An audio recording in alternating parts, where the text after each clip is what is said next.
एक बार फिर से स्वागत है आप सभी का मेरे इस YouTube channel government alert for all के इस वीडियो के द्वारा आज हम आपके लिए एक नई वैकेंसीज़ की जानकारी लेकर आए हैं जो कि मध्य प्रदेश कलेक्टर कार्यालय में निकली हुई है। तो चलिए जानते हैं किस कार्यालय में और कितनी वैकेंसियां आई हुई हैं, इसकी जानकारी विस्तार से। तो दोस्तों, जैसा कि कार्यालय कलेक्टर जिला सागर मध्य प्रदेश में ये जो वैकेंसियाँ हैं ये निकली हुई हैं और इसका जो नोटिफिकेशन है वो 7 जनवरी 2025 को जारी किया गया है। और इसमें जो है संविदा बेस पर भर्तियाँ निकली हुई हैं। पद का नाम है कार्यालय कलेक्टर, कार्यालय सहायक से डाटा एंट्री ऑपरेटर, जिला सागर कलेक्टर कार्यालय में निकली है। और इसकी टोटल जो पद संख्या है वो 20 है, जिसमें जो है मानदेय या वेतन जो मिलेगा वो 19,500 लेवल 4-7 मैट्रिक्स पे के अनुसार मिलेगा। इसके बाद बात करते हैं टोटल 20 पदों में जो पदों का वर्गीकरण किस आधार पर किया गया है। तो जो है जनरल, उसके लिए ओपन में 6 वैकेंसियाँ और महिलाओं के लिए 2 वैकेंसियाँ रहने वाली हैं। इसके बाद आते हैं आर्थिक रूप से कमज़ोर वर्ग यानी EWS के लिए 2 वैकेंसीज़ हैं। इसके बाद आते हैं पिछड़ा वर्ग यानी ओबीसी के लिए ओपन में 4 वैकेंसी और महिला के लिए 1 वैकेंसी रहने वाली है। और अनुसूचित जाति यानी SC के लिए ओपन में ही 3 वैकेंसियाँ हैं। इसके बाद अनुसूचित जनजाति यानी ST के लिए जो है कुल 2 वैकेंसियाँ रहने वाली हैं। और इसमें जो है एक आरक्षण तालिका अनुसार पद एक पद जो है निःशक्त जनों यानी दृष्टिबाधित, श्रवण बाधित तथा अन्य श्रेणी के जो निःशक्त जन हैं उनके लिए एक पद जो है आरक्षित रखा गया है।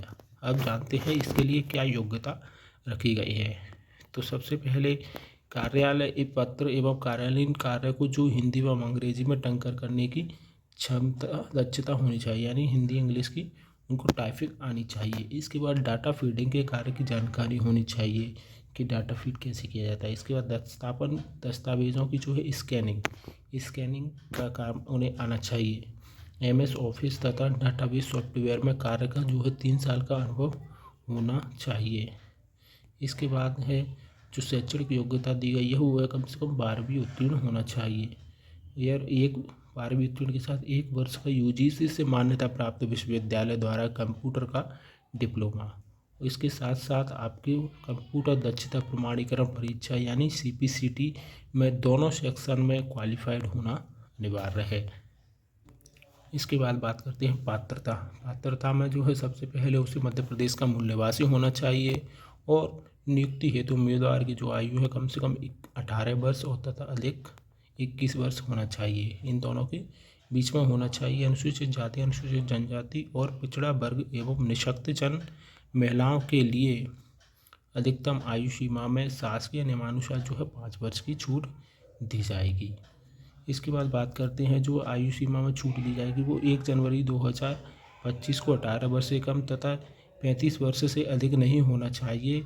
और शासकीय विभाग, उपक्रम या मंडल के में संविदा पर जो कार्यरत कर्मचारी उनको जो है 5 वर्ष की अतिरिक्त छूट प्राप्त होगी। इसके बाद बात करते हैं नियुक्ति प्रक्रिया कैसी रहने वाली है। तो आवेदक द्वारा दी गई संपूर्ण अर्हता अनुसार मेरिट सूची के आधार पर जो है नियमानुसार कार्रवाई की जाएगी। आवेदक सागर जिले की वेबसाइट जो है sagar.nic.in एवं MP ऑनलाइन पोर्टल पर भी समस्त जानकारी देख सकते हैं। उम्मीदवार का चयन समिति द्वारा किया जाएगा। कलेक्टर सागर का निर्णय अंतिम एवं बंधनकारी होगा। सभी विवादों का जो न्याय क्षेत्र वो सागर रहेगा। मेरिट सूची के आधार पर चयनित अभ्यर्थियों के मूल दस्तावेजों का जो है सत्यापन के पश्चात ही चयन प्रक्रिया जो है पूर्ण मानी जाएगी।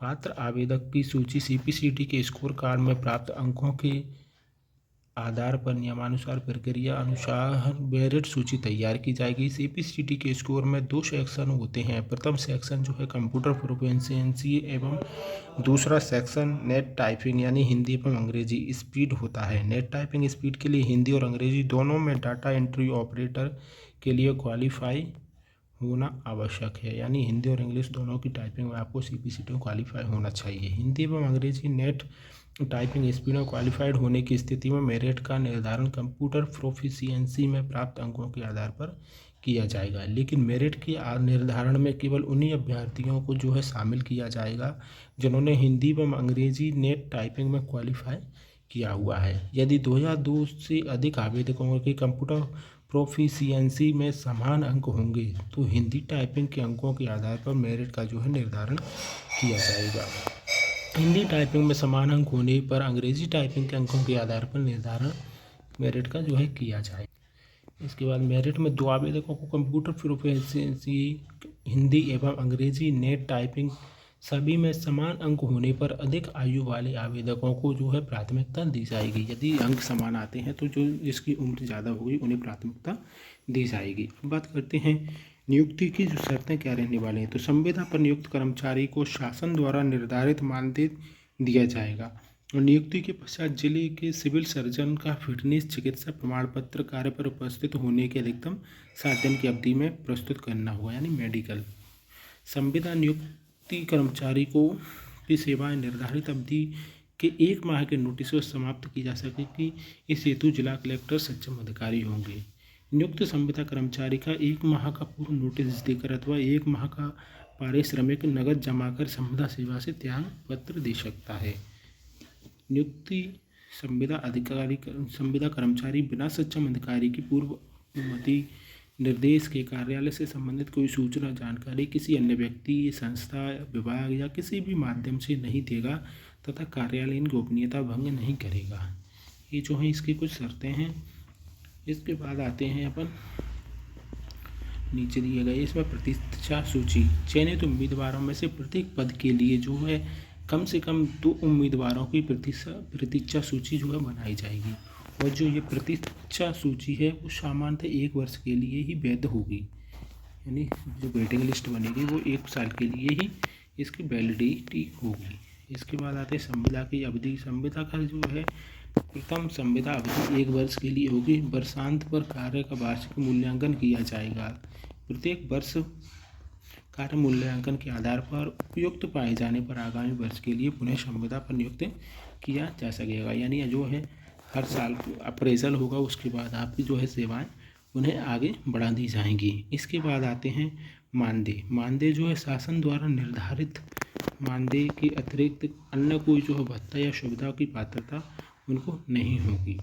इसके बाद आते हैं यात्रा एवं दैनिक भत्ता, यानी संविदा कर्मचारी को शासकीय यात्रा करने पर उसके समकक्ष नियमित वर्ग को लागू नियमों के अनुसार यात्रा भत्ता की जो है पात्रता होगी।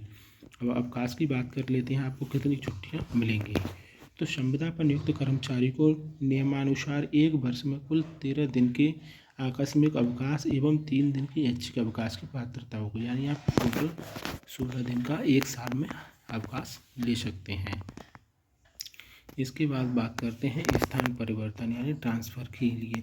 संविदा के अंतर्गत नियुक्त कर्मचारी का मुख्यालय परिवर्तन नहीं किया जाएगा, यानी जहाँ पर उनकी नियुक्ति हुई है उनको उसी जगह पर रहना होगा। ये तो हुई इसमें जो जानकारी दी हुई है। अब बात करते हैं इसकी लास्ट डेट कितनी रहने वाली है और आप इसको आवेदन को कैसे ऑनलाइन अप्लाई कर सकते हैं। तो सबसे पहले हम बताते हैं आपको कि आप किस साइट पर जाएंगे। इस वेबसाइट की लिंक जो है मैंने अपने डिस्क्रिप्शन में दे रखी है, वहाँ पर आप क्लिक करके डायरेक्ट साइट ओपन कर सकते हैं। तो चलिए चलते हैं साइट पर। तो सबसे पहले आपको गूगल ओपन कर लेना है। उसमें आप जैसे आई फॉर्म्स MP ऑनलाइन सर्च करेंगे, आपको जो है नीचे स्क्रॉल करने पर जो दिखेगा MP ऑनलाइन आई फॉर्म्स लिमिटेड वाला जो फॉर्म है इस पर क्लिक करना है। इसमें लिखा है देखो iforms.mponline.gov.in।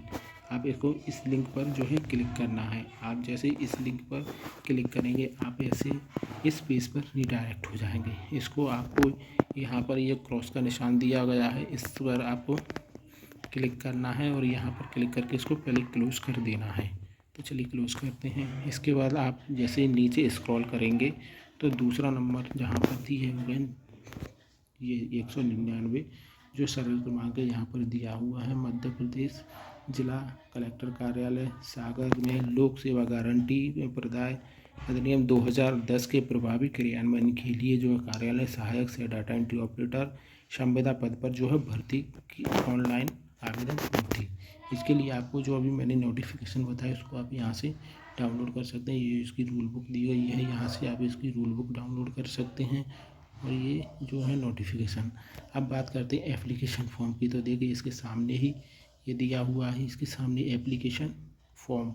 जो एप्लीकेशन फॉर्म है वो है यहाँ पर देखो स्टार्ट, ये जो है स्टार्ट डेट दी हुई है। स्टार्ट डेट कितनी रहने वाली है इसकी 15 जनवरी 2025 से जो है फॉर्म स्टार्ट हो चुके हैं। और इसकी जो है लास्ट डेट जो है रहेगी 15 फरवरी 2025, यानी 15 जनवरी से 15 फरवरी 2025 तक इसमें आप ऑनलाइन आवेदन कर सकते हैं। तो दोस्तों आज के लिए इस वीडियो में इतना ही। आगे भी इस तरह की जो है वैकेंसीज़ और गवर्नमेंट से संबंधित की न्यूज़ जानने के लिए आप हमारे इस चैनल को जो है सब्सक्राइब कर सकते हैं, जिससे आगे आने वाली वैकेंसीज़ की जानकारी आपको मिलती रहेगी। तो इसी के साथ अब हम इस वीडियो को यहीं पर समाप्त करते हैं। मिलते हैं आपसे नेक्स्ट वीडियो में, तब तक के लिए जय हिंद।